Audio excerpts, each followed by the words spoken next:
You're the smartest of all audiences. Why? Because we get into things that others are not going to get into, and other networks and so forth. And I don't do the fan dancing and everything else to grab your attention. Substance, intelligence. That's what I do here. And we're going to need that today, right now. I want to explain something to you. Not enough attention is given to what happens in this Manhattan case and the options for Donald Trump and the American people since that case's decision.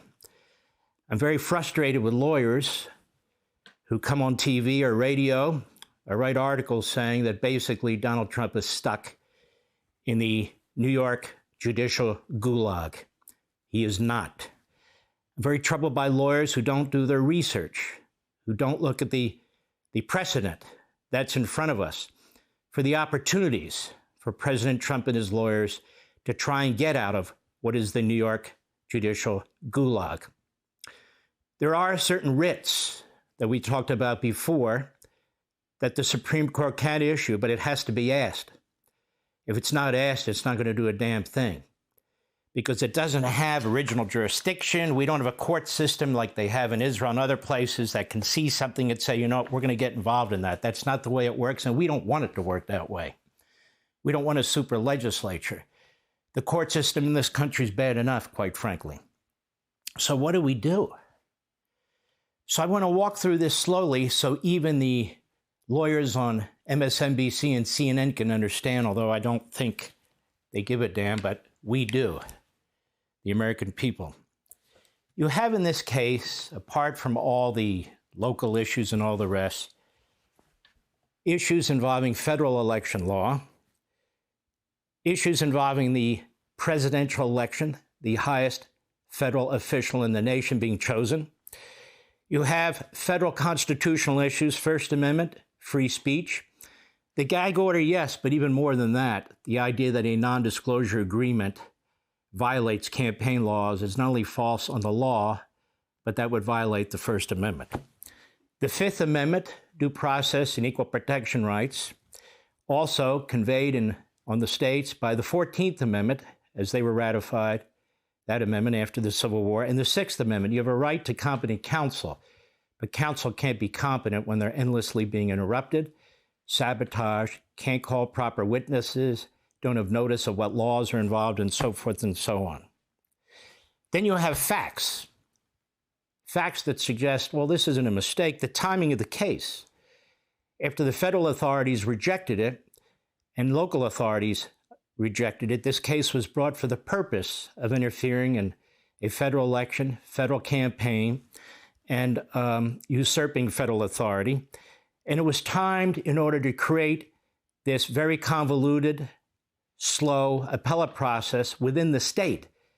So major issues could not be resolved, even if that was the proper line of appellate courts before the election. So this is a ongoing violation. Now the question is whether Donald Trump will have to wear an ankle brace, whether he'll have to get permission from a probation officer every time he travels to a state, whether sentencing will be stayed, and on and on. So we're all waiting around for politically Democrat judges to make decisions that belong in the federal government. This is fundamental. And it's not just one instance. These are multiple federal constitutional and legal issues that cannot be resolved by the state of New York, that must be resolved at the federal level. Must be resolved at the federal level. The issues are compelling. They're overwhelming. For this election and future elections, for this republic, how we elect presidents, and for our electoral system. If there's ever been a case that the Supreme Court should take up, and I would argue would take up, it's this case. It checks off all the unconstitutional and unlawful activities that would trigger Supreme Court intervention. Now, I can't predict that in advance. The basic pushback I get from some of these lawyers who really don't understand what they're saying is, well, the court's not going to take it up. How do they know? The court took up Bush versus Gore The Bush and Cheney campaign weren't waiting around for a final decision by the Florida Supreme Court and said, well, the Supreme Court won't take up the case. They took the case to the Supreme Court. They weren't even sure how to characterize their case as an emergency appeal. The court accepted it as a writ of certiorari. Doesn't matter. On December 8th, in a 4-3 decision, the Florida Supreme Court ordered immediate manual recounts of overvotes for the office of president in all counties where such recounts had not already taken place. They were changing state election law, and they were cherry-picking counties that would help Gore. The Bush campaign petitioned the U.S. Supreme Court for a stay of the recount order, writes Britannica, which was granted on December 9th. Treating the petition as a writ of certiorari, a formal request for review, the court agreed to take up the case, Bush versus Gore. The Florida Supreme Court was out of control. They were interfering with the eventual electoral count in Florida. They were trying to deliver the race to Gore. The justices, among other things, they're flesh and blood. They're human beings. They shower like we do. They eat like we do. They do other things like we do. And they see what's taking place. They saw that this court was out of control, changing election laws to advantage Al Gore, and the Supreme Court knew it. At oral argument on December 11, Bush's legal team asserted that the Florida Supreme Court had exceeded its authority by ordering the manual recount of undervotes, while Gore's team contended that the case, having already been decided at the state level, was not a matter for consideration at the federal level. In a per curiam ruling issued the following day, the court found 7-2 that owing to inconsistencies in manual recounting methods and standards between Florida counties, the Florida court's order of a manual recount amounted to a violation of the Equal Protection Clause in the 14th Amendment. By a smaller majority, 5-4, the court also ruled that no new recount could take place because none could be finished by the safe harbor deadline, the date set by federal law by which states were required to resolve any disputes regarding the selection of presidential electors in order to guarantee that their final determination, quote, shall be conclusive and shall govern in the counting of the electoral votes as provided in the Constitution, unquote. The extent to which the court went to stop what the Florida court was doing, to stop the recounts in the middle of the recounting, to say that's enough, your deadline has been met, and that's the end of it in Florida, is far more extraordinary than anything Donald Trump and his lawyers would be asking the Supreme Court to do. Why? These are federal law, federal constitutional violations, federal jurisdictional violations by an acting state judge and a prosecutor, by two people. And it's ongoing. Sentencing and other issues have to be decided by the local judge, and then the appellate level, and then the level after that. This is an ongoing violation. It doesn't even matter what the final court has to say. Again, if I'm Donald Trump's lawyers, I go through that process, but you go to the Supreme Court of the United States. Now, how do we get to the Supreme Court of the United States? This is where people get bogged down. There are writs at common law, and it really doesn't matter which writ you follow. Here's a piece by former Attorney General Griffin Bell. He would later become Attorney General under Jimmy Carter.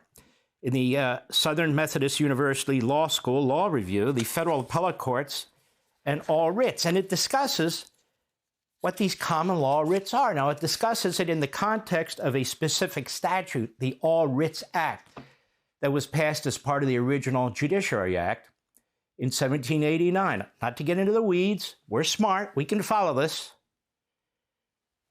The peremptory common law writs are among the most potent weapons in the judicial arsenal. These common law writs are used. They're rare, but they're used more and more within the federal chain of courts. So what does he say here? Well, the basis for general judicial supervision over inferior courts, inferior federal courts, through extraordinary or preemptory writs can be found in early common law. The All Writs Act is a direct descendant of the Judiciary Act of 1789, other than the Supreme Court, which is created by the Constitution. Everything else is created by Congress. All the other courts, the number of courts, how many justices are on the Supreme Court. It granted federal courts the power to issue extraordinary writs in aid of their respective jurisdictions. And while it is clear that the All Writs Act authorizes the issuance of the traditional common law writs of mandamus and prohibitions, the phrase all writs also encompasses common law certiorari, injunctions, subpoenas. Don't worry about all that. What that really means is there's many ways of characterizing this direct appeal to the Supreme Court and relaying the facts and relaying what's taken place under the law to the court. In fact, you can use multiple requests for writs. It says choosing the correct writ to obtain the desired relief is no longer necessary in the federal courts. Different writs may be sought alternatively or cumulatively. The choice is now unimportant. The subtle distinctions among the various writs have no effect on their relative usefulness as vehicles for interlocutory review. We're not seeking interlocutory review at the federal level, but in effect we are of the state court's activities. Hello, before you finish on the state side, we have some big questions that the Supreme Court needs to answer. The jurisdictional prerequisite for application of the All Writs Act is simply that the writ be necessary, appropriate, in aid of the jurisdiction of the issuing court. The Supreme Court in Labai versus Howes-Letper Company explained the power of the courts of appeals under the Act. Quote, the question of naked power has long been settled by this court. Since the Court of Appeals could, at some stage of the proceedings, entertain appeals in these cases, it is power in proper circumstances to issue writs of mandamus reaching them. This is an expression of prospective or concurrent appellate jurisdiction. The power of the courts of appeals to issue writs is not limited to cases where an appeal has already been filed. Rather, this power of review extends to all proceedings where the actions of the trial judge at some future stage of the litigation may be reviewable. That applies to the federal chain. But as I explained here, we have violations of federal law, of federal constitutional provisions by a state court. Now, does the Supreme Court, does the federal government ever get involved in state court decisions or state law decisions or state regulatory decisions? You better believe it. There are things called express federal preemption, which is what we have here. Federal Constitution, federal due process rights, federal equal protection rights under the Constitution as applies to the states. Federal jurisdiction under the federal election law, under a federal presidential election, and I could go on and on and on. You have implied federal preemption. You have states that are obstructing federal preemption. You have all this litigation of precedential activity that's taken place before that gives the Supreme Court jurisdiction. A state cannot regulate Congress, which is what it's doing in that court when it takes over authority for determining what a federal election violation is. That's important. Or the Equal Protection Clause, or the Due Process Clause, or the First Amendment Free Speech Clause about a non-disclosure agreement. Federal courts, starting with the Supreme Court, have intervened in state actions before. Civil rights issues, death penalty issues, Bush versus Gore, a presidential election issue, where you have federal jurisdiction issues. And how have they used it? Well, the Supremacy Clause, they've used the Commerce Clause, they've used the Necessary and Proper Clause. When it comes to regulating federal elections, especially a presidential election, Congress has exclusive plenary power. And the Supreme Court has overall authority. When you have an extraordinary, radical, extreme, multitudinous case of violations of federal law, whether it's substantive, whether it's process, whether it's jurisdiction, this is the case. Me, as I said first out of the gate, I'd file common law writs. I'd file a writ of prohibition that restrains a body exercising public power from exceeding its powers or usurping jurisdiction, which it does not have. It seems like this. You could file a writ of mandamus, ordering a lower court, in this case the state courts, to stay their actions while the court considers. It might go with a writ of certiorari, arguing that there is a statutory basis for it. It doesn't matter. You've got to take it to the door of the Supreme Court. They will decide whether to take it or not. And if they don't, shame on them. Because if there was ever a basis for what we call a common law writ, it's this. And if they don't take it in the Trump case, they're going to have to take it in the future, because these dark blue states are not going to stop unless they're stopped. Hey, Sean Hannity here. Hey, click here to subscribe to Fox News YouTube page and catch our hottest interviews and most compelling analysis. You will not get it anywhere else.